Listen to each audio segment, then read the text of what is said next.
Have I not done a review of the Super Mario Bros. Movie? I guess not. I've mentioned it in some of my videos, and I've talked about it off the record a lot. It's one of those conversation pieces. Everybody talks about this movie, but when was the last time we gave it a closer look? So, let's see what it was about this adaptation that went so horribly wrong. This has been one of my most often requested movies, so this is very belated, but I think I just needed some time to get myself into the right mindset and view it for what it is. The last time I watched it fully was in the theater on May 28, 1993. That was 20 years ago.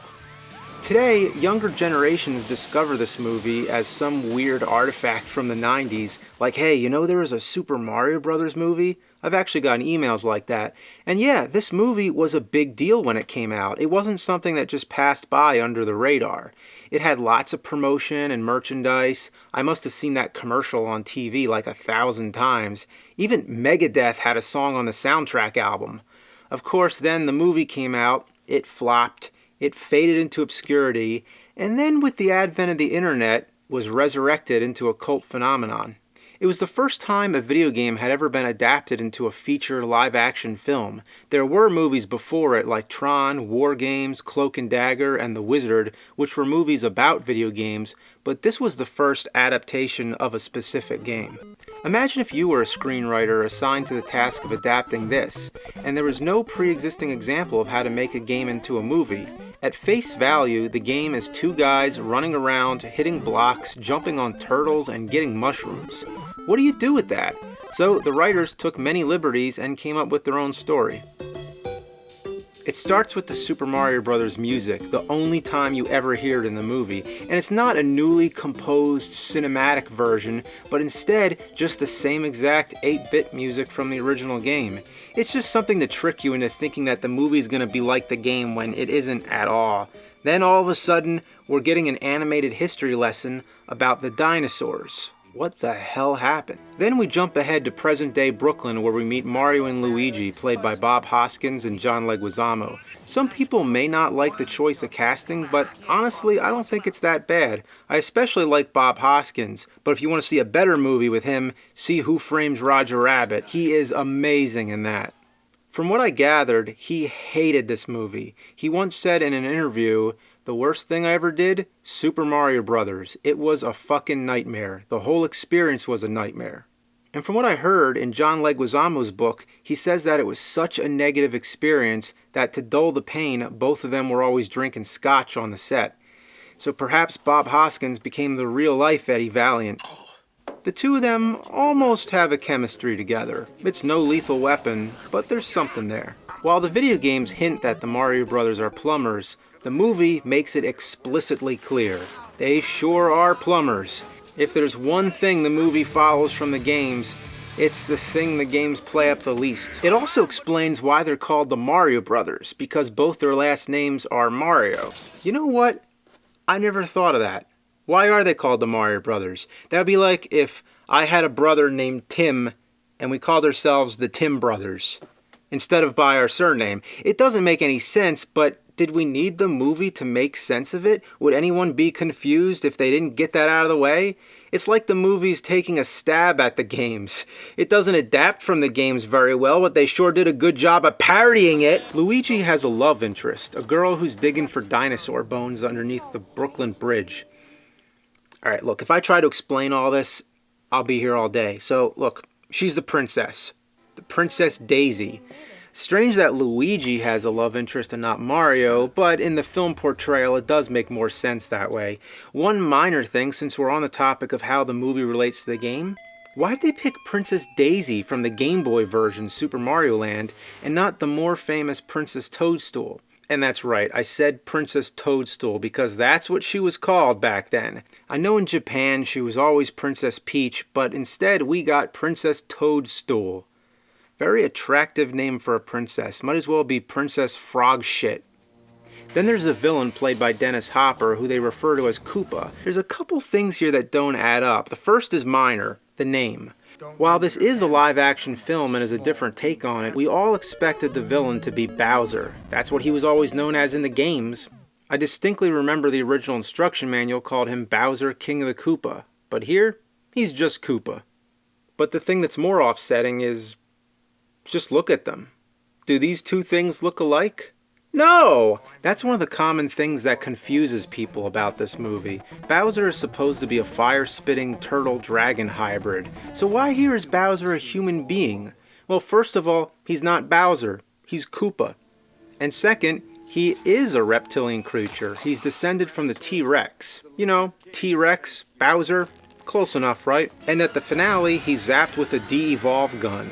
The guns in this movie are SNES Super Scopes that have been painted.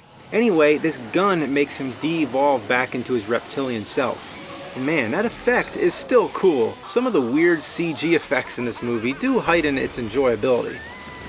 He turns into his true form as a T-Rex, and there you have the closest he ever gets to resembling Bowser. Speaking of de-evolving, there's a scene where he crosses over into our dimension and de-evolves some guy into a chimpanzee.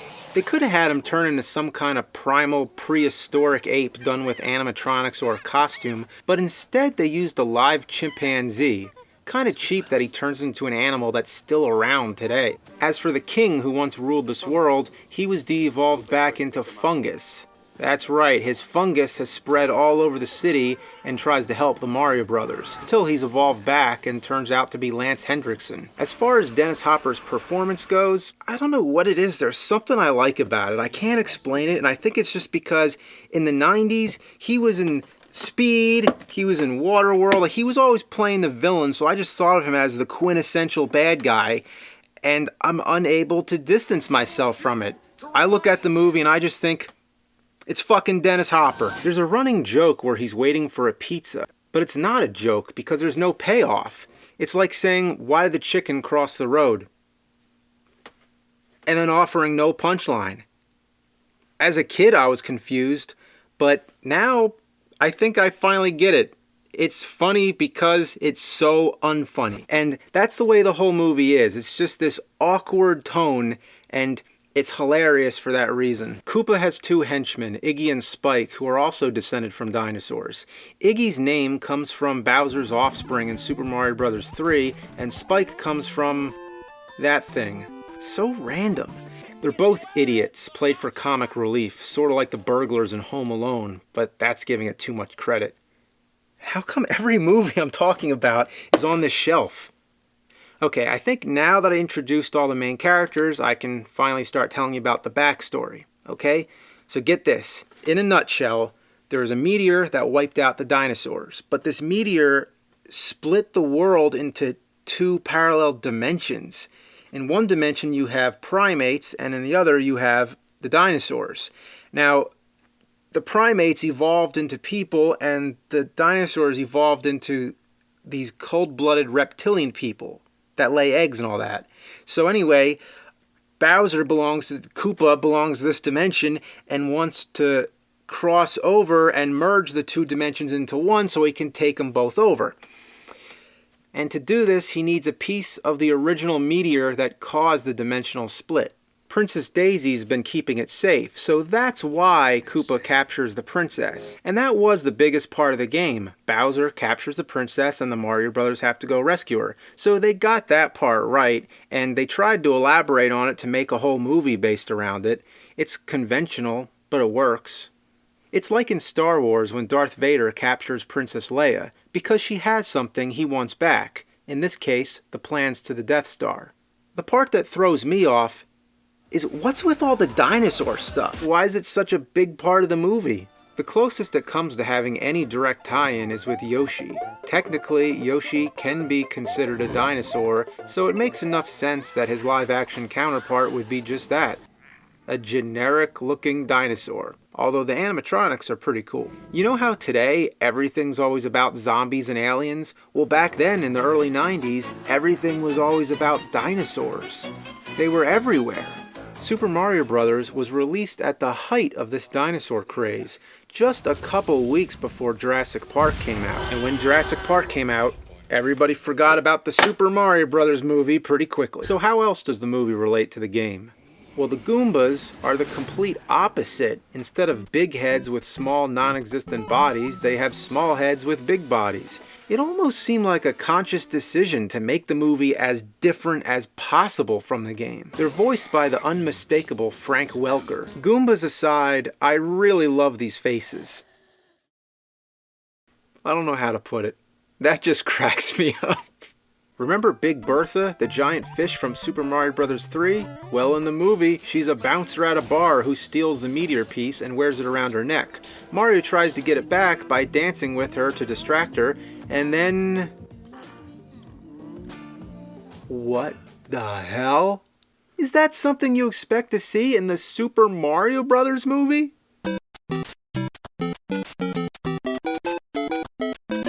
Remember the Thwomps, the living blocks that try to crush Mario? In the movie, Thwomp is a brand name given to Rocket Boots, a power-up that never existed in the games. The stores are full of them, so can anybody just grab these boots from the stand and go flying off? And they're powered by things that look like bullet bills. So there's your bullet bill reference. The only thing in the movie that does what it's supposed to, basically, is a bomb. Yes, there actually is a bomb in the movie, and it's pretty much like in the game, except it's wearing Reeboks. So other than a bunch of references, the movie has almost nothing to do with the games and seemed to not take any faith in its source material. Understandably, this disappointed many of its hardcore fans. Nintendo didn't have any creative input on the project. It was one of those rare moments when somebody else entered into an agreement with Nintendo and was able to do something like this. This was a mistake that could never be repeated. Today, people take video game movies way more seriously, and if Nintendo had produced the film themselves, maybe it could have been done properly. And in 20 years since, they've never tried again. It scarred them that much. I was wondering what Shigeru Miyamoto thought of this movie, so I was able to dig up a comment where he said, "The movie may have tried to get a little too close to what the Mario Brothers video games were, and in that sense, it became a movie that was about a video game rather than being an entertaining movie in and of itself." To a certain extent, I think that's true, but I think that it is its own movie, and if it were any more different from the game, it would have shared no connection with it whatsoever except for the title. It's kind of like the American Godzilla movie from 1998, where TriStar acquired the rights from Toho to make this travesty which had nothing to do with Godzilla and was more like any other generic reptilian monster movie. When I saw the Super Mario Bros. Movie as a kid, I wasn't so concerned about it being like the game. There were no other video game movies to compare it to, and in all the years since being critical of it, I've actually forgotten how much I wanted it to be different from the game. It's like going from the Batman TV show to the movie. It was a fresh new approach, and that's how things keep us interested as we grow older. We need them to become more badass. The same goes for Ninja Turtles. Most of us first got hooked on the animated series, which was more kid-friendly than the comics. Then the movie came out and blew our fucking balls off. It was darker and, for lack of better words, it's just badass. So I expected the Super Mario Bros. Movie to be a badass version of the games. Sure, it was a little darker and a little more adult in tone, but misguided. So what was misguided about it? Was the source material too difficult to translate into a movie? It was done fairly well in all the different animated Super Mario Bros. TV shows, so maybe you can say it just didn't translate well to live action. I think the biggest problem is the setting. It's not set in any kind of environment that we recognize from the games. And keep in mind, Super Mario World was out by now. They had plenty of time to establish the familiar fantasy landscape of the games, and the movie just completely threw that all out the window. Sure, they have interpretations of all the characters and certain references, but without the world, you have nothing. That's not to say I didn't like the world that the movie created. It's a dystopian, futuristic city reminiscent of Blade Runner. I noticed the Blade Runner similarity on my own, but then I found out that lots of people have compared it to Blade Runner, and the production designer was David L. Snyder, who just happened to be the art director on Blade Runner. Super Mario Bros. Has a surreal quality that makes it unique. Can you think of any other movie that has so much fungus? And I have to mention the ending. It's a cliffhanger. Was there anyone else out there who actually thought there was going to be a sequel? There wasn't. So how does this movie hold up after 20 years? About the same.